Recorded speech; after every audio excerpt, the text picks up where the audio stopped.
All right, this is my little son. His name is Zachary Nathan Gluck. What's your name? Gaga. Google Gaga. You a baby? No. You're not a baby? Then why did you say Google Gaga? That's for babies. Google Gaga Transformer. What are you talking about? Okay.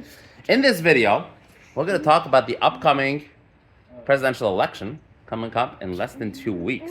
Oh, yeah. Kiss. Okay. So, Kazaki, while I'm talking, you can't talk, okay? You have to be quiet. Okay, thank you. All right, so first, before I give you my opinion on various things, my predictions, etc., we're going to talk facts. Okay, so according to the polls, Trump is slightly ahead.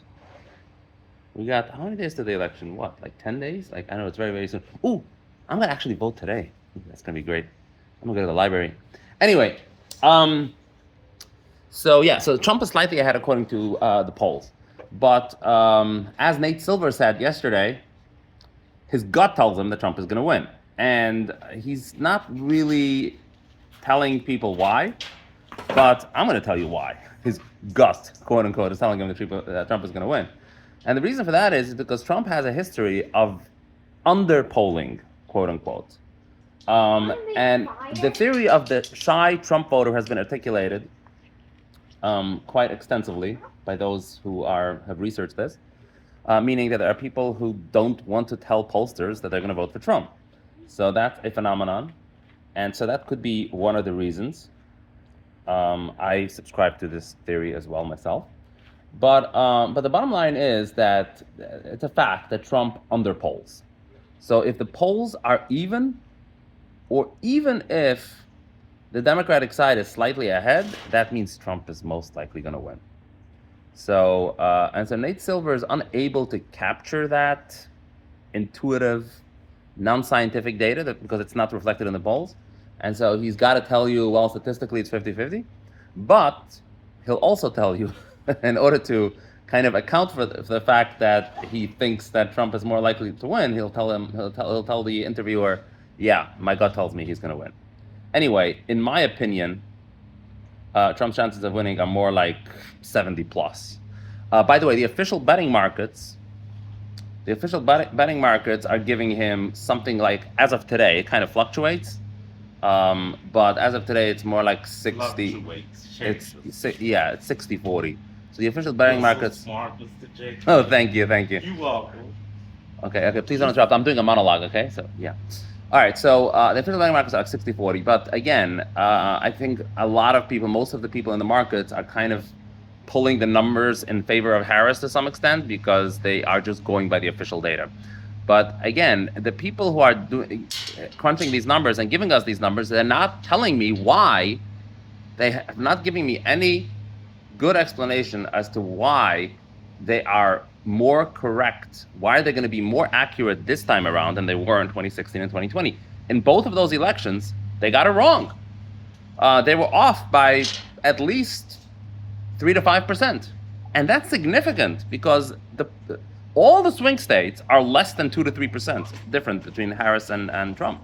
And so if they're off in favor of Harris by 4 or 5%, then it's over. Harris has almost zero chance, if that's true. And so again, they're not giving me any good explanation of how and why did they correct for the Trump underpolling phenomenon that we've seen in 2016 and 2020, and how this time around they're able to get it right. They haven't given me any good explanation for this, and so yeah, so that's that. So I'm giving you the objective data. I'm also giving you my prediction, which is that Trump is going to very likely to win. If I'm a bookmaker, I would say 75-80% that Trump is going to win.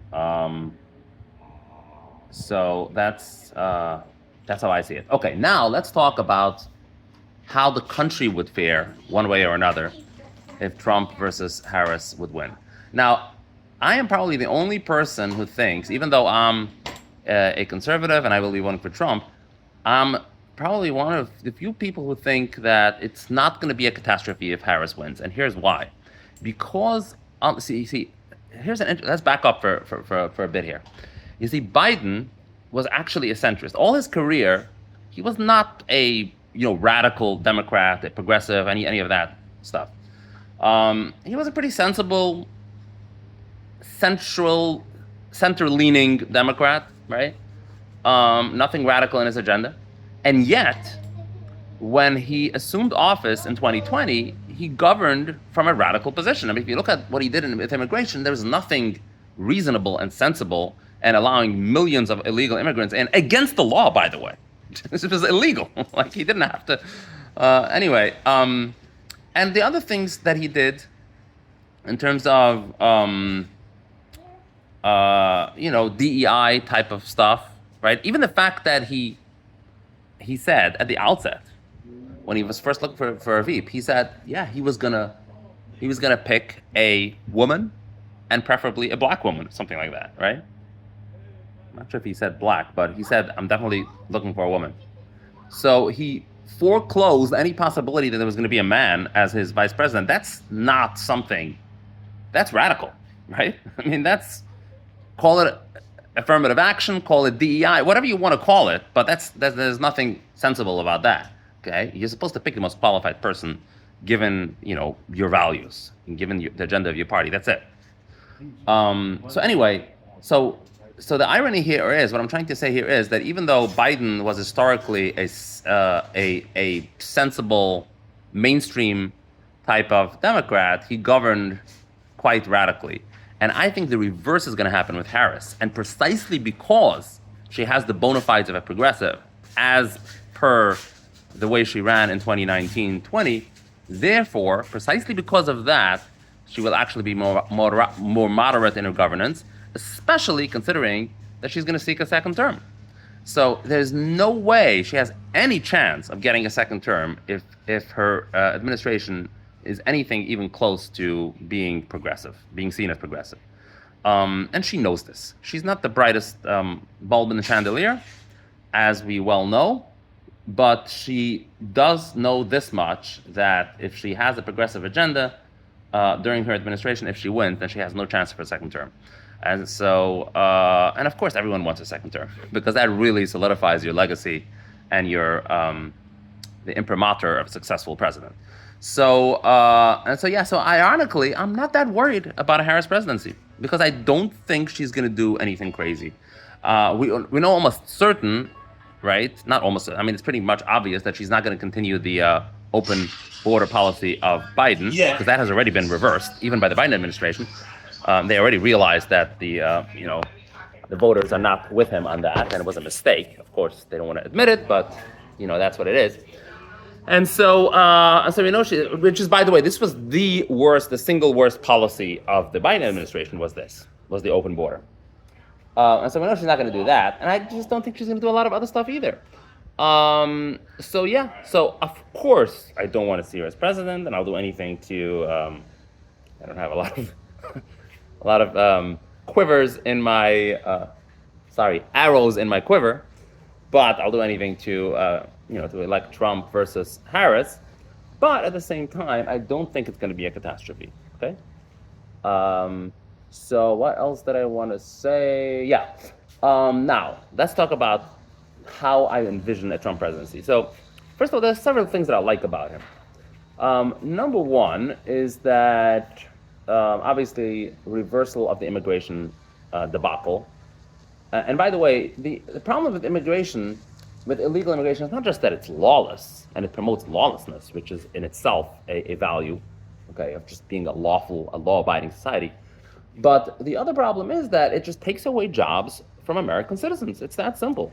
The people who come here illegally, they take jobs and they undercut the wages of Americans. It's just wrong. So that's a very, very serious problem in terms of the social coherence and the socioeconomic thriving of Americans. I'd much rather see businesses pay a little bit more to give living wages to legal American citizens rather than having illegals do the job for less. It's just wrong. So that's one thing that I like about Trump. Another thing I like about him is the tariffs. That's kind of the complement of the immigration issue, which is that in order to fully shore up the earning ability of American citizens, you have to have tariffs. Why?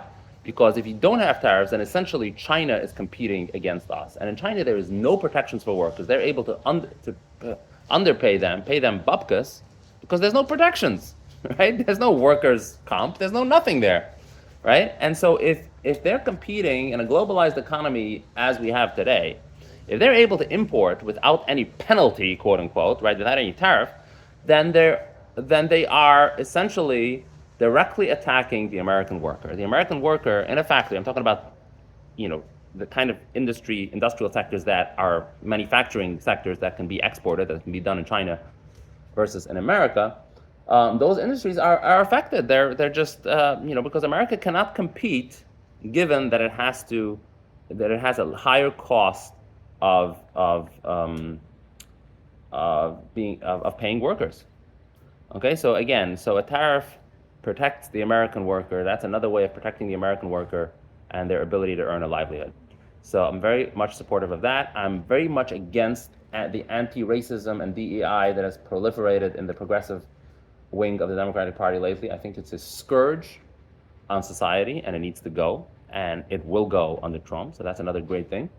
What else am I looking forward in a Trump presidency? Okay, so in terms of a balanced budget, unfortunately, the Republicans are not that much better than Democrats on that, but they are somewhat better. So I think something is better than nothing. Okay, it's not going to be perfect. He's still gonna the budget's not going to be balanced. We're still going to add to our debt, but if we add less, then I guess that's better than adding more to the debt, right? So that's historically been the case. I have no reason to doubt that a Trump administration would add less to the debt than a Democratic administration. Again, ideally, there would be a stark difference between the two, and the Republicans would always have a balanced budget. They would always strive to pay off the debt, etc. That's not the case, unfortunately. But again, Trump will be better in this regard than a Harris administration. So I think those are the main points. Is there anything else? Yeah, I can't think of anything else. I don't think abortion is a thing. I know that Harris is motivating people a lot by bringing up the issue of abortion, but it's not a federal thing, okay? It's not in the federal government. The federal government has no say on this. It's a state matter, as it should have been all along. Thank goodness that Roe v. Wade has been overturned by the Dobbs decision and brought this issue back to the states, as it should be. So again, it's not a federal thing. So I know Harris loves campaigning on this because she has emotional appeal with women on this topic. But it's, like I said, it's just the federal government has no role in this. So as far as I'm concerned, it makes no difference whether either one is president in terms of whether women, to what extent they have access to abortion, etc. It's solely a state thing.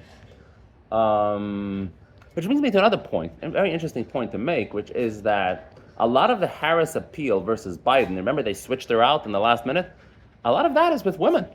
The reason her numbers shot up when, the reason that the Democratic ticket shot up and improved its chances of winning when Biden was replaced with her is because women are a lot more enthusiastic about her than they were with Biden. Biden is, at the end of the day, he's a man, right? And he's white.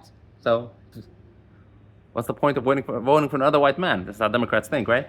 So a lot of especially the younger generation, they're not very enthusiastic about that. But when you put a supposedly black woman on the ticket, ooh, Kamala Harris. Okay, we're gonna vote for her. So it's definitely identity politics to the extreme. The fact that Biden had picked her as a vice president, but nevertheless, I think the Democrats made a big mistake in not having a contested primary after Biden was kicked off the ticket. They should have had some type of vetting process, and there should have been some input there. She shouldn't have just been coronated.